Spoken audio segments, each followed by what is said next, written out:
তোমার পড়তে মন করছে না, প্লিজ মনের বিরুদ্ধে যাও, নিজের মনকে মানাও। যে পরীক্ষার আগে এই 5 দিন আছে, 3 দিন আছে, 4 দিন আছে, যাই থাক, নিজের মনকে মানাও।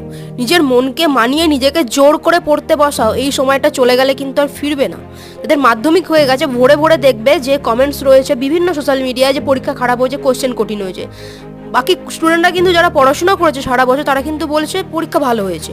তো পরীক্ষার কোশ্চেন কঠিন হয় না, তোমাকে সারা বছর পড়তে হবে, এইভাবে পরিশ্রম করতে হবে, তবে গিয়ে কিন্তু ভালো রেজাল্ট হবে। যেটুকু তোমার সময় আছে নিজের মনকে মানাও, পড়তে বসাও নিজেকে। দেখো, পরীক্ষায় তোমার যাই নাম্বার আসুক, 90%, 80%, 85%, 70%, যাই তোমার আসুক, কিন্তু যদি তুমি নিজের মনকে যেদিন কন্ট্রোল করা শিখে যাবে, ওই দিনকে তুমি জিতে যাবে, ওই দিনকে তুমি সফল হয়ে গেলে মনে করবে।